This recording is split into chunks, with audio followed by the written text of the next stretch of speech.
E aí, galera assustada? Senhora Morte traz um vídeo cheio de mistérios e demônios para vocês. Hoje eu falo sobre o lado obscuro de Salomão. O nome Salomão deriva da palavra Shalom, que quer dizer paz, e significa pacífico.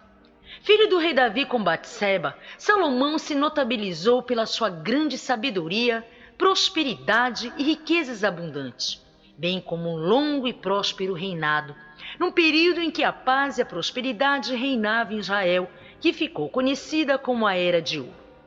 Muitos acreditam que todo o sucesso de Salomão vinha da sua fé e obediência a Deus, e a humildade de pedir ao Senhor quando apareceu em sonho para ele apenas sabedoria para governar seu povo. E tornou-se uma das personagens bíblicas mais carismáticas e famosas de todos os tempos.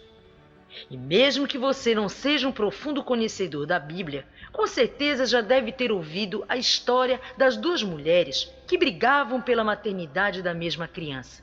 Então, por ordem do rei Salomão, a criança deveria ser cortada ao meio, onde cada mulher ficaria com a metade, pois naquela época não tinha exame de DNA para comprovar quem de fato era a mãe biológica da criança. Uma aceitou e a outra, desesperada, suplicou pela vida do bebê, ficando fácil para o rei saber quem era a mãe verdadeira. Essa é a história mais conhecida do sábio rei. Mas seria esse homem perfeito como a Bíblia nos faz crer? Bem, todos nós temos algum segredinho guardado bem lá no fundo da nossa consciência, não é mesmo? E com Salomão não foi diferente. Pela religião islâmica, ele é considerado profeta e legítimo representante de Deus na Terra. Mas existe um mito sobre o lado obscuro de Salomão, que assegura que, na realidade, ele era um mago muito poderoso e praticante de ocultismo. Durante toda a sua vida, o rei fez inúmeras obras, como palácios, fortes, templos e muralhas para fortificar Jerusalém. Logo se vê que o homem era um estudioso.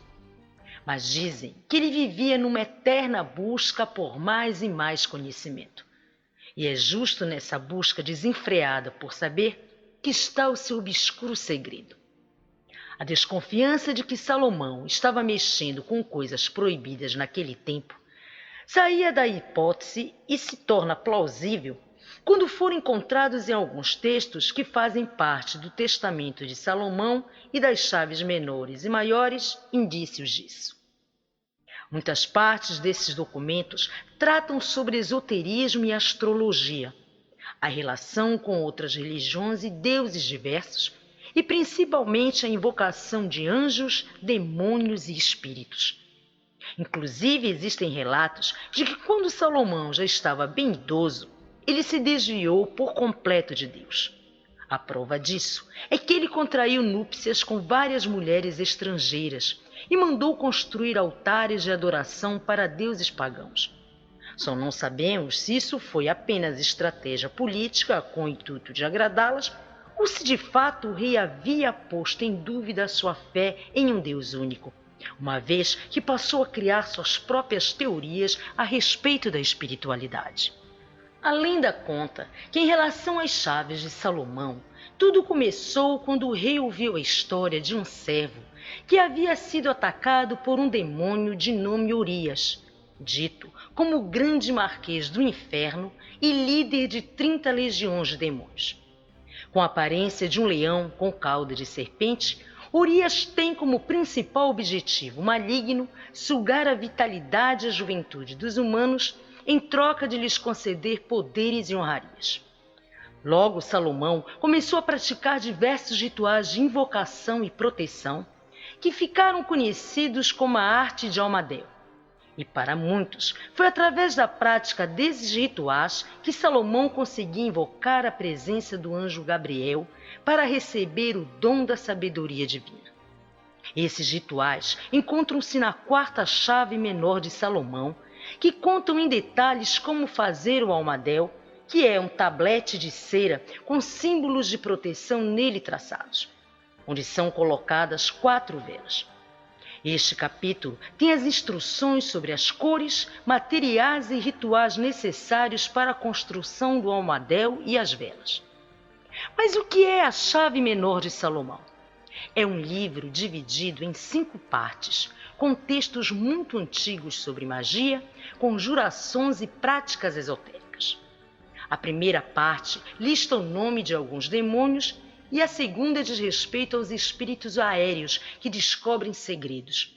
Já a terceira ensina como lidar com a invocação de anjos e também classifica eles de acordo com os signos do zodíaco. A quarta e quinta parte ensina o passo a passo dos rituais e as orações certas que devem ser feitas para cada um. Salomão conta nesse livro que todas essas ideias foram dadas a ele através do conhecimento doado pelos anjos. E pelo que se pode concluir, a invocação de Gabriel parece ter resultado em muito mais do que conhecimento para o rei, pois o arcanjo teria confiado ao homem um anel poderoso, com uma estrela de 6 pontas, que hoje conhecemos como a estrela de Davi, símbolo do judaísmo. E contam que com esse anel em mãos, o rei tinha poderes suficientes para controlar espíritos e demônios e os submetia a cumprir tarefas secretas. Supostamente, foi o poder desse anel que corrompeu a mente de Salomão, fazendo com que ele persistisse nos rituais de dominação, até conseguir o controle absoluto sobre o demônio Urias, só para chegar a Beuzebu, um dos 7 príncipes infernais, e pedir que ele lhe concedesse poder sobre uma legião de almas. Reza a lenda que Salomão teve em seu poder 72 demônios, ou anjos caídos. O nome de todos esses demônios encontram-se na primeira parte da chave menor. Logo, com plenos poderes sobre esses demônios, nada podia parar o rei.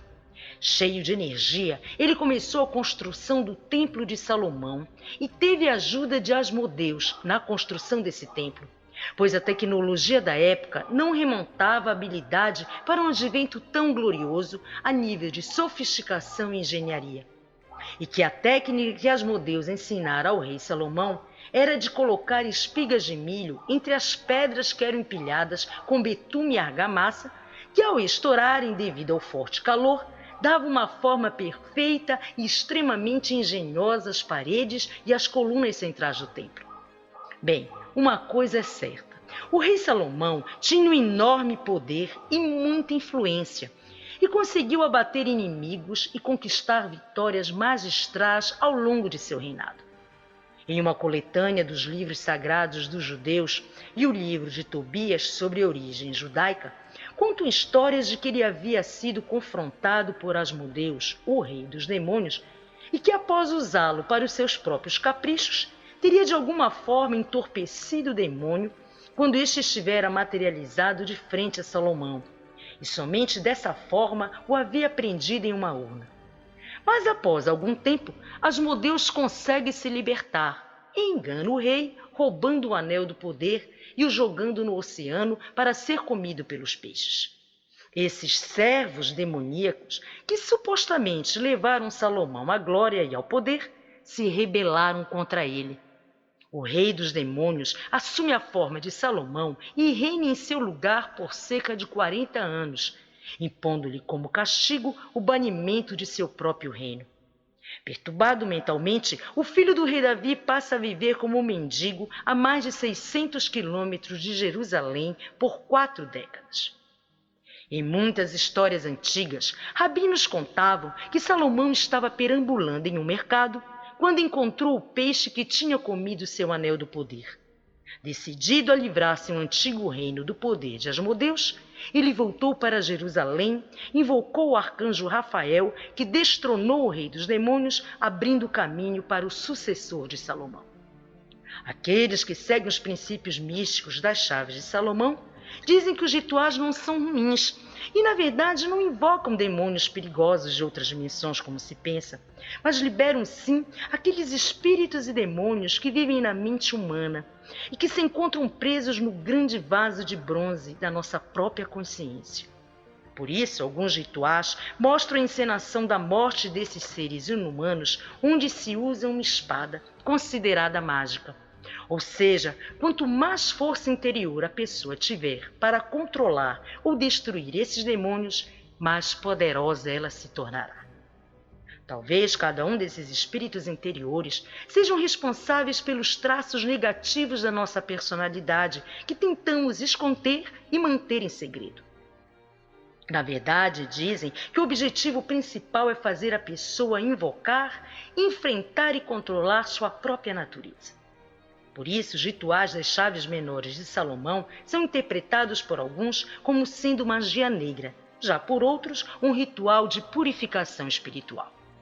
Afinal, faz bem ao espírito humano estar sempre em busca de conhecimento sobre nós mesmos e esse tão complexo universo que nos cerca. E fica a pergunta: será que o rei Salomão criou tudo isso para nos mostrar que devemos, antes de qualquer coisa, ter controle de nossa consciência e não deixarmos que os pensamentos ruins atrapalhem nossas conquistas? Lembrando a todos que não se deve brincar com esse tipo de coisa. Portanto, se estiver pensando em fazer qualquer tipo de invocação, é melhor parar por aqui, pois os praticantes da Geisha alegam que é preciso ter alguém com experiência para orientar durante o ritual, pois o resultado de uma invocação mal feita pode gerar consequências negativas para o resto da vida.